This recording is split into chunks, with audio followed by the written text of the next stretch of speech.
I'm Dr. Lance Williams, and I'm the producer host of the Black Sun Blues edutainment presentation series.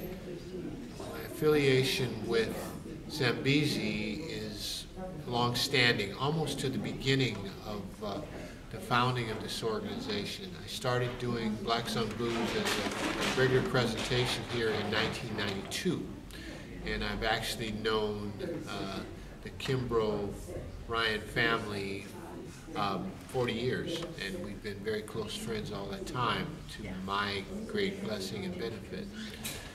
So what we do with Black Sun Blues is we present contemporary topics in African American music, particularly under the heading of preserving the music and giving highlights, information.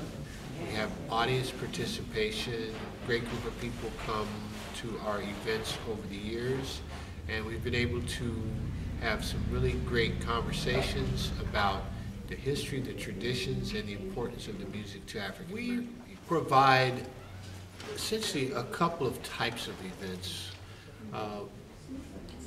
One is a historical event that provides an overview of a particular subject. It could be an individual that has a great historic significance, or it could be within the tradition of African American culture and music, a group of artists that have performed in a particular style, let's say the Mississippi blues artists, for example, or urban Chicago blues artists. And also another area that we cover has to do with being topical. For example, very recently we've done one that discussed the issue of this case regarding the song Blurred Lines, and we talked about how artists have a relationship to their material and how they are influenced and how that influence works within the context of the music that they are producing, and whether that influence overlaps to them essentially, shall we say, expropriating some of the musical style and incorporating it directly into their music. That's one thing. And then when a great artist like a B.B. King passes away, we give a historical or retrospective of their work, why they're important, who they've influenced, and we spend a lot of time playing music so that we have a lot of examples to work with. The importance of the event that we did recently on June 14th, 2015, was that B.B. King was a very, very significant artist in the panorama of African American culture, because he's the last of the traditional artists of great stature to be around within the blues as we know it. And so what we look at is the time span that he lived and worked in as paralleled with the lives that all of us, both myself as presenter and the audience, lived, and why he was important and touched most of our lives in a very, very personal way. So the reason why this is very important is that, just looking at Los Angeles is tremendously rich culturally. It's a lot richer from the standpoint of tradition bearing, building a kind of sense of Los Angeles' importance in the cultural landscape for African Americans and other people, as well as the fact that a lot of activities that are cultural and are important in the larger scheme of things of setting down a record of people's lives. Los Angeles is a very, very important location, very important destination. A lot of very important cultural things have taken place over the years in Los Angeles, beginning in the 20s, 30s, 40s, when, for example, the immigrating musicians came to Los Angeles and set down roots, whether they were from New Orleans with the ragtime tradition or whether they were from other parts of the country. The Texas tradition, artists such as Jelly Roll Morton, T-Bone Walker, B.B. King, and others saw Los Angeles as a location where they both lived as well as performed, and a scene was developed. So we look at that from the standpoint of why it was important. Parallel to that, there was a club scene that developed. There were very, very important musicians, artists, important even record store. If you look at something like Dolphins of Hollywood, that was at Central and at that time Santa Barbara. No, I'm sorry, Central and Vernon. And the impact that it had on the people's lives that were intersecting with all of these different elements. Certainly we could see that music was a very, very important pastime in Los Angeles, and the people who came here to add to that, whether it was Duke Ellington coming to Central Avenue or Johnny Otis and the scene that he helped to establish, are very, very important in the larger world scheme of things. So Los Angeles really is a microcosm in the sense that there was a scene, there were artists, and there were other activities that really contributed to developing the African American culture that emerged at that time. Very familiar with Leimert Park all my life. When I was born, we lived at Jefferson and 3rd Avenue, and my dad ultimately started a print shop with a partner. So I definitely am very, very familiar with this particular neighborhood.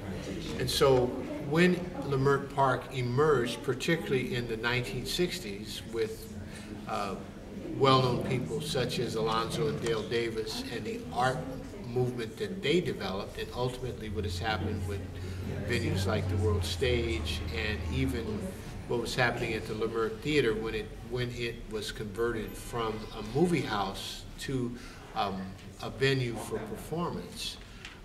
The church scene, just thinking about many of the people who I know well, and I even have relatives that live in this area.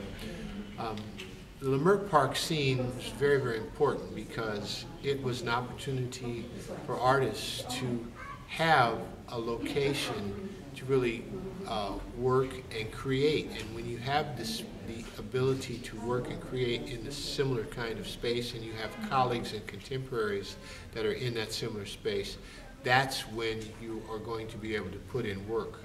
And when you put in work, then your product is what becomes the art. It becomes the essence of the culture.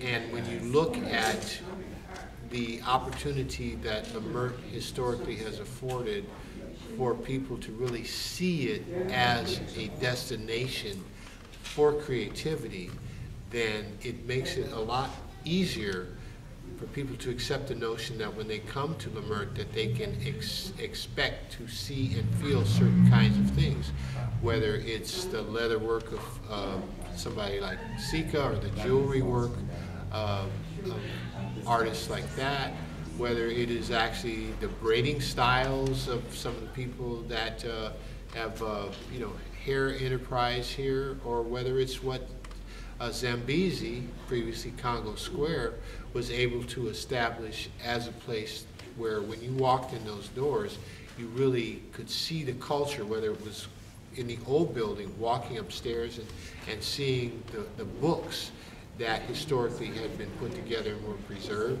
or the long playing records that were arranged in the bins so that you could look and see kind of the historical presentations, or the posters on the wall, or coming down you could see the materials that even in the new space are arrayed, such as the fabrics and the clothing and a lot of the other kind of accoutrement that people come and they like to take and put into their homes. So that's very, very important, because a lot of this material is locally created.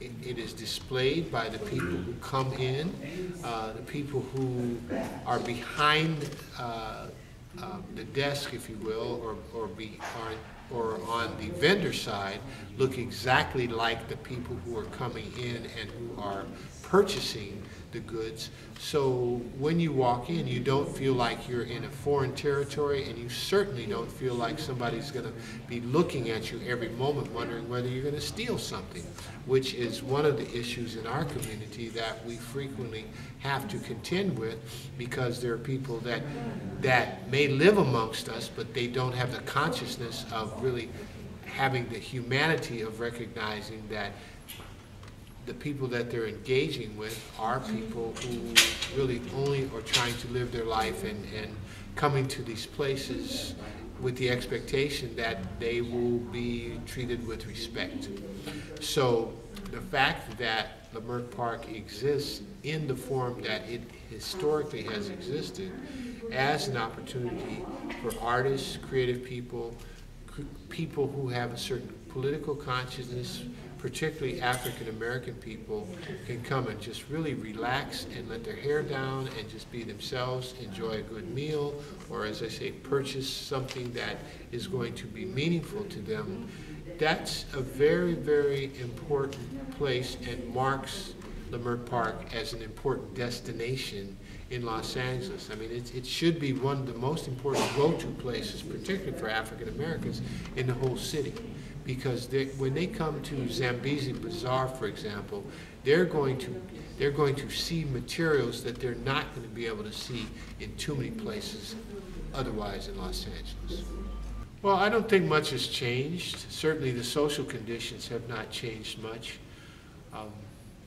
Black people are still targets. We're seen as the other. The most recent activity of the storming of a church in the oldest denomination of African Americans in this country, in Charleston, South Carolina, is emblematic of that. And I should also remark that that particular church was going to be the primary location, or the sponsoring location, for the annual convention of the AME Church for 2015. It's taking place in Charleston, South Carolina. So it's very, very interesting how these forces kind of converge. So from a standpoint of how music and the arts play a role, music and the arts should do two things. It should express the reality of the people as they are experiencing life, but it also should serve as a healer. It can serve as a refuge. It can serve as a place that you can go that you could not otherwise feel a certain thing. But when you have nutcases who are destroying that kind of harmony and that need for people to have a refuge and a sanctuary to feel good about themselves and their life existence, then that challenges. So what has to be done going forth is for us to really look at what took place and how we can really work very, very hard to really strengthen ourselves so that we do everything in our power to keep that kind of thing from happening again. The issue is simply that, in my judgment, and I'm not being pessimistic, I'm just looking at the reality of this, that incidents like that are not going to, they're not going to lessen. There are not going to be fewer of those kinds of incidents until people who are in the business of those kinds of issues really recognizing that there's just a dehumanization that takes place when you pull a gun and you kill people, and yet at the same time we've got the big business of the gun lobby. I mean, yesterday I read a story that since Barack Obama has been president, gun sales by the Winchester Rifle Company has increased since 2009 by 6.2%. So anytime that there is an uptick, there is not going to be any kind of lessening in the promotion and marketing, the opportunity for people to put their hands on a gun, because this is an issue of commerce. more than social concern. So as long as people can make money off other people's tragedy and can make money despite the fact that it is not really in the world's best interest for there to be a proliferation and the ability of people to have access to guns, then this will continue unabated.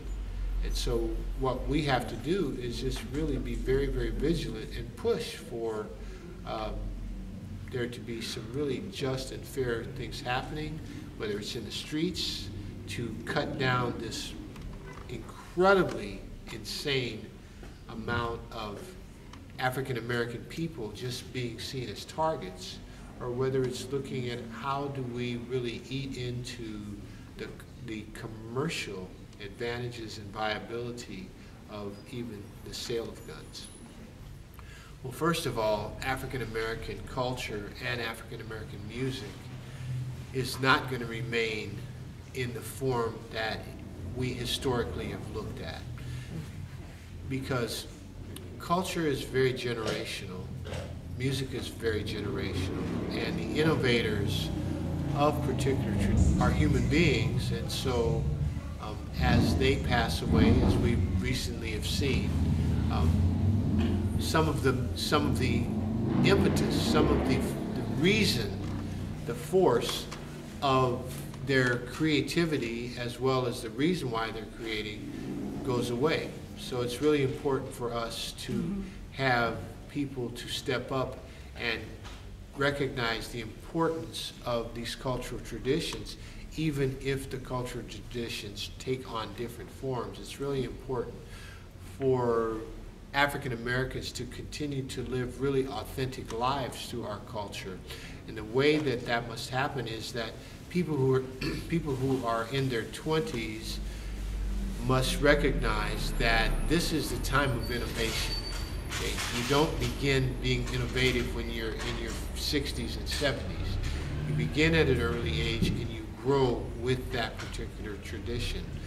When we look at the great artists who have been making cultural contributions, whether it was in ragtime, whether it was in swing, whether it was in bebop, whether it was in the music of Motown, whether it's in the music of hip hop, please recognize that the most innovative people that you would really recognize begin their style as young artists, and they grow into their style from a mature presence by their 30s, so that they have a rich life. But also remember that there is a very short shelf life for many of the artists, and particularly from the commercial music side, the longevity of a B.B. King is just so far off the charts compared to the quote-unquote one-hit wonders, or those people who have shorter careers or who have lived shorter lives for whatever reason.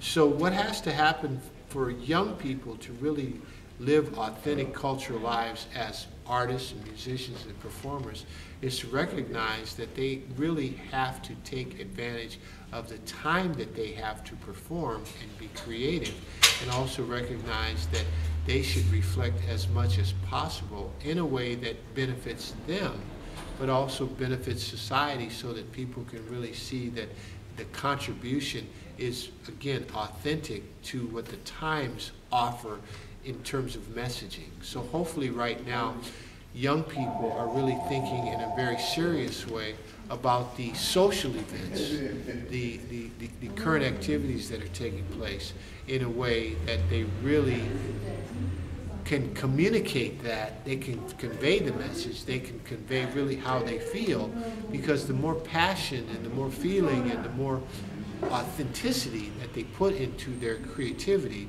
the better off that we'll all be, and the more that we can really chronicle what's happening at this point in time in the world. And that continuum goes on and on and on as time passes.